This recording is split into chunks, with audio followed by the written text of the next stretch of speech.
général Penessa était par devant le tribunal de Mafanko hier, le TPI donc de Mafanko.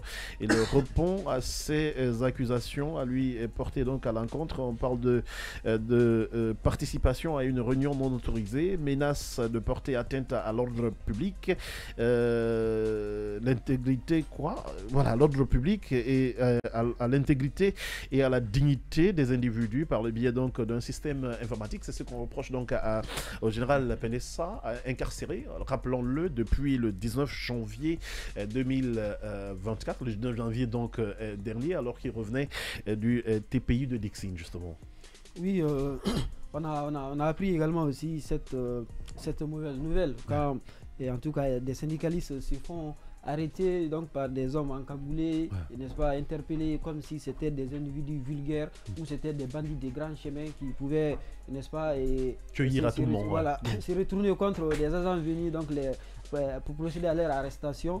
Donc ça nous démontre aujourd'hui effectivement dans quel état où nous vivons ici. Et moi je rappelle que nous sommes quand même quand bien même qu'on soit en période de transition, comme ils le disent, période exceptionnelle, donc rien ne justifie quand même les violations donc, des droits de l'homme, surtout donc, tout ce qui a trait ici à la liberté donc, de se déplacer et de venir ici. Et même lorsqu'il s'agit des arrestations ici, il y a des procédures à respecter ici, sauf que cela n'a pas été observé ici.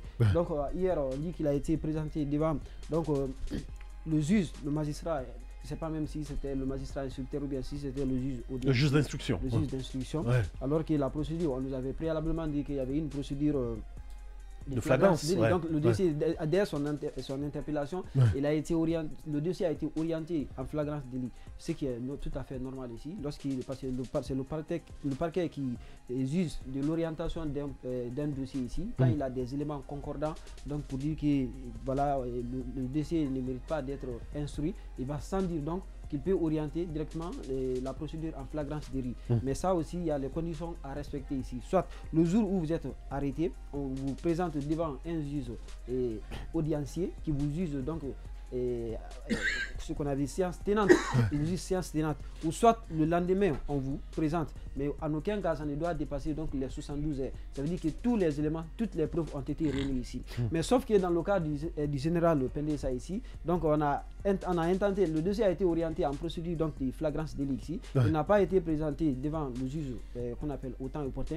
Il va sans dire que obligatoirement après donc les 72 heures ici, le dossier doit faire l'objet désormais d'une instruction ici. Donc ça veut dire qu'on a prolongé, ça veut dire qu'il y a eu une malice juridique. Donc c'était des subtilités. Voilà, donc pas subtilité, subterfuge quoi. D'accord. Donc des subterfuges, c'est ce qui a été usé donc pour le maintenir ici, en vue de le démoraliser, mais également aussi affecter la corporation qu'il représente ici. Donc moi c'est cette procédure qui mérite ici. Également aussi la procédure de détention préventive auquel il a été soumis ici. Moi il y a également aussi il y a eu l'usage donc de subterfuges à la matière aussi, parce que quand vous prenez les conditions n'est-ce pas, pour détenir une personne en détention provisoire ici, l'infraction pour laquelle il a été donc inculpé, donc les conditions n'étaient pas réunies pour qu'il soit mis en détention provisoire en matière donc de flagrance délit ici. Parce que quand vous prenez les conditions ici, quand vous prenez les dispositions des articles 235 ici, on dit que la détention provisoire ne peut être ordonnée ou prolongée que si il est démontré au regard des éléments précis et circonstanciés résultant de la procédure, de la gravité des faits reprochés à la personne inculpée et de la complexité des investigations nécessaires à la manifestation de la vérité, qu'elle constitue l'unique moyen de parvenir à l'un ou plusieurs objectifs suivants et que ceci ne saurait être atteint en cas de placement sous contrôle judiciaire. Je crois bien que vous avez compris cette situation. Super. Soit les faits qui ont été allégués ici sont des faits graves, donc la détention de la personne devient nécessaire pour ne pas que les faits, les éléments objectifs de la procédure fassent l'objet d'effacement, comme il a été dit.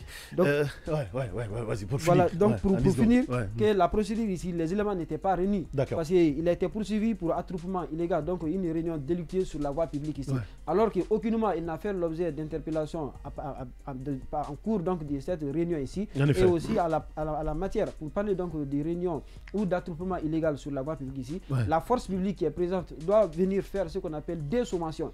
La sommation, c'est pour dire que vous êtes là, vous êtes en position donc de manifestation, on vous dit arrêtez, vous n'arrêtez pas, il quitte, il replie une fois, deuxième fois il revient encore pour dire que arrêtez, vous refusez.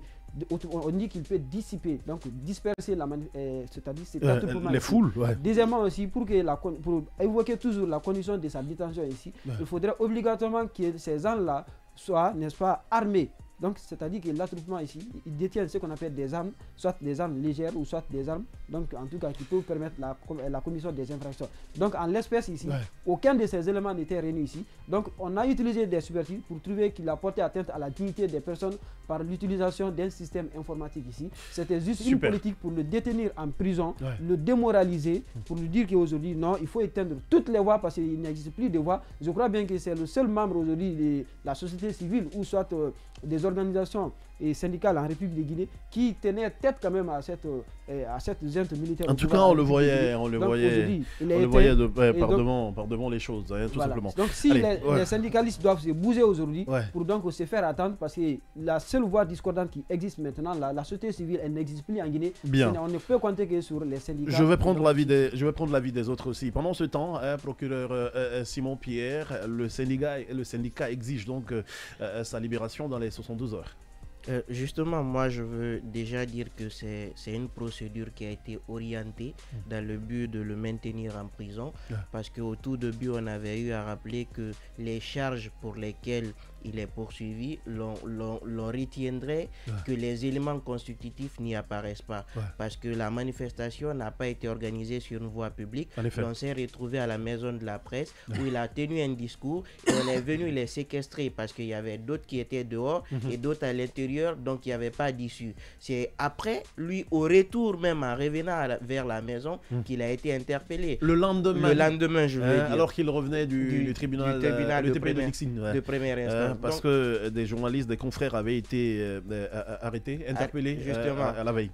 À la veille, parce qu'il y a d'autres même qui étaient en train de manger, on est venu les cueillir. Donc à ce niveau, l'élément même, c'est-à-dire la notion de voie publique, n'y apparaît pas dans cette procédure. Et je suis quand même très écœuré ce matin d'apprendre que le procureur, sachant ce qu'on appelle voie publique, sachant ce qu'on appelle ordre public, est quand même allé dire que la maison de la presse est une voie publique. Je suis aussi écœuré que le juge d'instruction ou que le juge qui a été saisi à la matière le maintienne encore en prison parce que lui, il estime que la maison de la presse est encore une voie publique. J'ose croire qu'on a suivi quand même, on fait des recherches et nous qui avons suivi des cours de droit administratif, on connaît les voiries, on connaît les voies publiques et en aucun cas, une maison de la presse ne peut être une voie publique. Allez, vas-y, je pense que ce qu'on va faire, Kamal, c'est qu'avant de nous réunir après cette émission pour le débrief, il va falloir que Sédou nous écrive une autorisation pour ne pas qu'on dise qu'on a fait attroupement illégal. Parce que ça va finir par ça. Même les réunions de famille, il va falloir qu'on écrive des autorisations. Il faut prendre des autorisations. Voilà, on va mais attends, des journalistes se réunissent dans leur maison, dans leur domicile. Et ils font une déclaration. Après, on dit réunion non autorisée. Mais alors, il faut qu'on s'entende sur un facteur. C'est que il y a une forme de gangstérisme étatique qui est en train de se mettre en place. Il ne faut pas qu'on joue avec ça. Que des gens prennent des pierres, qu'ils cognent des édifices publics, c'est une chose. Que des journalistes se retrouvent sur la voie publique, c'est une chose. Mais que des journalistes se retrouvent dans leur maison pour parler, ça c'est une autre chose. Et puis on ne les arrête pas là. On attend le lendemain. Alors, puisque l'attroupement est fini, la réunion non autorisée est finie, ils ont dormi. Au moins, mettez un minimum de forme. Un minimum de forme, qu'il y ait une convocation et tout ça, qu'il vienne. Voilà, au moins qu'on dise qu'on l'arrête comme si c'était un meurtrier, le cueille dans la rue, comme quand des journalistes, quand des terroristes viennent arrêter des touristes, ils les prennent et puis c'est parti, on ne le retrouve plus.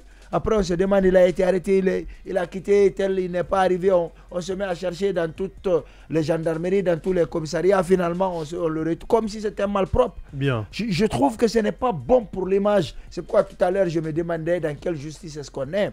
Ce n'est pas bon pour l'image de la justice. Et moi, je ne comprends pas un aspect. Dis-moi. C'est comment on peut dire il a porté atteinte à la dignité de quelqu'un par le... En fait, ce qu'on a dit là, c'est un fourre-tout dans lequel tu peux mettre tout. Et un fourre-tout dans lequel il est difficile de se défendre. Vous vous rappelez de cet enregistrement rapidement de Sidi Suleiman quand il a voulu mettre en prison Fonik Mengue. Voilà. Ce qu'il avait dit, ça c'est des accusations de repli. Cet enregistrement fait à l'époque par le ministre Charles l'actuel ministre Charles Wright. Voilà, et c'est grave. Je trouve on va rendre l'antenne, sinon c'est très intéressant ce que tu es en train de développer, super, mais la régime presse de l'autre côté, on me met de la pression, on me demande de rentrer. Allez, merci donc à vous tous d'avoir fait de la radio et de la télé avec moi.